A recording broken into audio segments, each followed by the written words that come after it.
Hey yo tout le monde, c'est Stormjoker, on se trouve aujourd'hui pour une nouvelle vidéo sur Fallout 4. Donc aujourd'hui, petite vidéo pour faire une sorte de tuto création de ville. Donc voilà, j'ai conservé un petit patelin que j'ai gagné lors d'une quête des miliciens.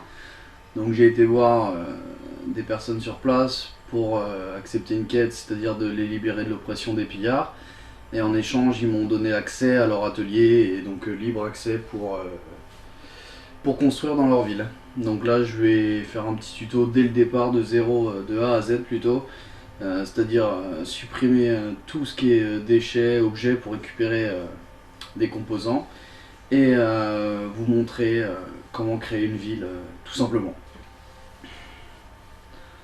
Donc toujours un petit peu long les chargements, même depuis la mise à jour, mais c'est pas grave, le jeu est terrible donc c'est pas un souci. Donc voilà, on y est. Donc cette fameuse ville que j'ai découvert où il y avait déjà 2-3 colons. Donc on passe tout de suite en mode éditeur. Donc là vous pouvez voir il y avait déjà des petits ateliers en fait. Des fois dans certaines villes il y a déjà des petits trucs en place. Donc là on avait un atelier d'alchimie, enfin de chimie pardon, et un poste de cuisine. Donc là je vais un petit peu nettoyer toute cette zone, que ça soit un peu plus propre et récupérer quelques composants. Hop, les carcasses de voitures, tout ça, ça fait plaisir. De l'acier, du bois, du plastique, on est toujours preneur. Ah, je suis pire qu'un ferrailleur dans le jeu, moi je récupère tout. C'est toujours utile. Ah, c'est quand même pratique ce petit système. Parce que bon, on a le bric-à-brac pour récupérer des composants. Par rapport aux anciens Fallout que je dis précédemment dans ma vidéo, le bric-à-brac servait à rien, mais là on est bien content de le trouver, ça donne des composants. Hop. Là on détruit tout ce qu'on peut. Hop. Le bois, les pneus.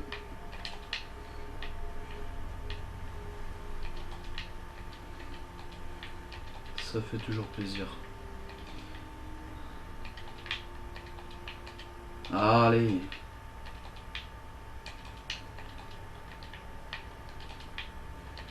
C'est excellent d'avoir des petites bases comme ça.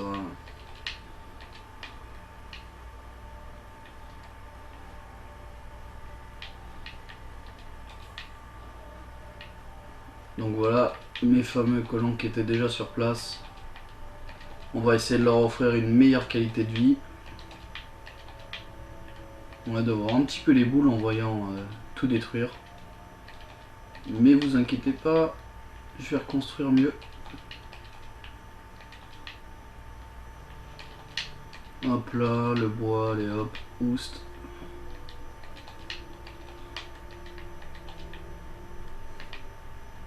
Ah voilà, donc là je sors de ma zone. Faut éviter.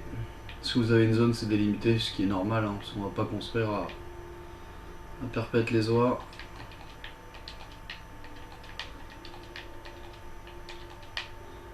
Donc ça, le petit atelier de chimie on va le garder. Ça on le détruit. On va dire que c'est à peu près bon, hein. Ah, un petit peu de parpaing là. Donc ça c'est notre atelier. Le seul truc qu'on peut pas détruire dans la base en fait, hein, quasiment dans le jeu. Donc on va commencer par quoi? Par une antenne. Enfin non, par l'électricité ce serait pas mal. Donc on va créer un générateur. Donc on a différents types de générateurs, vous vous doutez bien. Au fil des niveaux, on met des points d'aptitude, ce qui fait qu'on débloque de plus en plus d'éléments. Donc là je vais faire un générateur moyen, parce que j'ai pas le gros. On a l'éolienne aussi qui est pas mal, ce qui fonctionne grâce au vent, mais je vais utiliser celui-là, il fournit plus d'électricité. Et je sais, je suis pas très écolo là, sur le coup. Donc voilà, qu'est-ce qu'on va y mettre? On va y mettre aussi maintenant une antenne relais, ce qui permet de recruter de nouveaux colons dans la base. C'est une balise de recrutement tout simplement. Donc on va y brancher un câble pour l'alimenter. Voilà. Donc qu'est-ce qu'on va faire après? Peut-être l'eau. Ouais, l'eau ça peut être pas mal. Donc pour l'eau, on a les pompes à eau, tout simplement. Ce que je leur reproche, c'est qu'elles fournissent pas énormément d'eau, mais bon, il leur faut rien de spécial pour les construire. Moi, je préfère directement implanter un épurateur d'eau. Ça fournit plus d'eau. Toujours le même souci, c'est qu'il faut les alimenter avec de l'électricité. Donc pour ce faire, vu que mon générateur est un petit peu loin, hop, on va y mettre un petit pylône électrique qui permet d'atteindre des zones plus éloignées avec le générateur. Hop là, tac. Et ah, je suis un petit peu long quoi. On va tirer le pylône, c'est pas grave.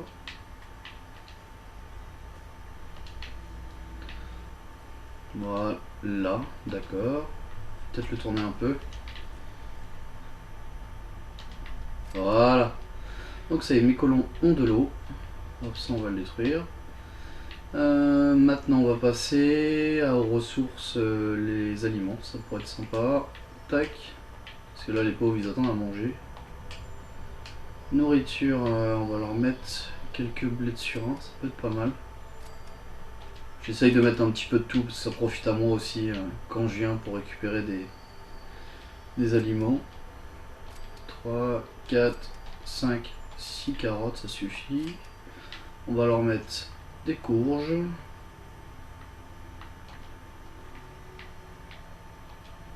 Un vrai jardinier, moi je vous dis. On va mettre des melons, tiens, aussi. J'en suis moi dans mon... Attends, garçon. Hop. Ouais, 2 ça suffit, tiens. Parce qu'on va mettre des petites tomates. Des pomates exactement dans le jeu. Qui s'appelle ça. Hop. Pareil, on va mettre 3, 4, 5. Hop. Des fruits mutants, allez hop. Voilà. Vous voyez, j'étais à 3 colons, là il y en a déjà 2 qui m'ont rejoint. Du maïs, hop. Des nouveaux travailleurs potentiels. Voilà. C'est impeccable. Alors ce que je vais faire automatiquement derrière, parce que voilà, donc chaque colon peut s'occuper de 6 plantations en même temps. Donc automatiquement, plus on a de plantations, plus il faut de colons, ce qui est logique. Donc je vais assigner ce gentil monsieur qui vient d'arriver parmi nous. Voilà. Et comme on était 5, il est où l'autre? Ah, il est là. Il hésite à rentrer, j'ai l'impression. Allez hop, on va lui donner un ordre. Tac. On va l'affecter. Voilà. Voilà, cette ressource est maintenant attribuée. Maintenant qu'il nous manque des lits, parce que là on vient de recevoir des gens. Donc ce que je vais faire, parce que là on n'a pas énormément de place dans cette petite maison toute pourrie. Donc on a la possibilité maintenant de construire d'énormes structures. Vraiment personnalisées avec des pièces différentes, le sol, on peut faire de A à Z, le sol, le toit. Mais là pour la vidéo, vu que j'ai pas énormément de place sur ce village et qu'on n'a pas forcément le temps, je vais construire une petite maison, une espèce de ferme déjà équipée. Hop. Ça serait peut-être pas mal de lui mettre un petit escalier, non? Il n'y a pas un truc petit, voilà, impeccable. On va y mettre des petits lits. Et Fallout se transforme en Sims. Hop là. Voilà. Je vais en mettre pas mal, comme ça je serai tranquille pendant un petit bout de temps si jamais les gens rejoignent d'autres colons. Parce que théoriquement il faut pile poil le nombre de lits, le même nombre de lits que de colons. Ce qui est plutôt logique. Qu'est-ce que je fais? Et si je leur ramenais un petit peu d'électricité là-dedans, ils y verraient plus clair, ça pourrait être sympa. Donc électricité, je vais pas m'embêter à rebrancher un autre câble là-dessus, je vais faire directement un nouveau générateur. Tiens. Voilà. Tac. Voilà. là je vais y mettre un petit connecteur. Donc ça, les connecteurs c'est dans la même catégorie que des pylônes électriques, ce qui permet de faire courir l'électricité sur les murs ou sur les parois, enfin où vous voulez amener l'électricité tout simplement. Donc tac, on va y brancher un câble directement sur notre générateur. Et maintenant, si tout se passe bien, voilà, on a l'électricité dans la maison. Voilà. Un petit peu plus accueillant qu'au départ, hein, je pense. Maintenant, qu'est-ce qui nous manque là? Un petit peu de défense, voilà. Là, on voit tout ce qui est la partie haute de l'écran, c'est ce qui manque, ce qui est bien, le bonheur qui augmente ou qui descend. Donc là, ils sont pas au top parce qu'il leur manque de la défense. On va leur mettre des petites tourelles pour les protéger des vilains pillards et des autres créatures. Là, ce que j'étais vachement étonné, j'ai un... Normalement on peut se faire attaquer à certains moments par les pillards, donc il faut aller défendre la ville pour qu'on perde le moins possible d'effectifs en fait. Et un jour j'étais en pleine quête, donc j'ai laissé courir le truc, sauf qu'en fait c'était des écorcheurs qui avaient attaqué ma ville et du coup ils avaient tué pas loin de 10 personnes. Ça a fait un trou dans mes effectifs. Donc là on est bon pour tout, voilà. Qu'est-ce que je peux rajouter? Je vais voir si je peux faire... Ah oui, on peut créer des magasins aussi, des commerces, ça c'est pas mal. Quand on arrive dans une ville. Donc là je vais rajouter... La cuisinière on l'a déjà. Si je mettais un établi d'armes, ça pourrait être sympa, tiens. Voilà. Et un établi d'armure, je sais plus ce que j'ai, c'est chimique, j'ai vrai. Je vais faire un établi d'armure. Voilà. Donc je crois qu'on a tout dans notre village. Ouais, voilà. Donc là ils sont prêts à vivre correctement. Donc voilà, comme d'habitude, si la vidéo vous a plu, n'hésitez pas à vous abonner, à partager, à liker, ça ferait énormément plaisir.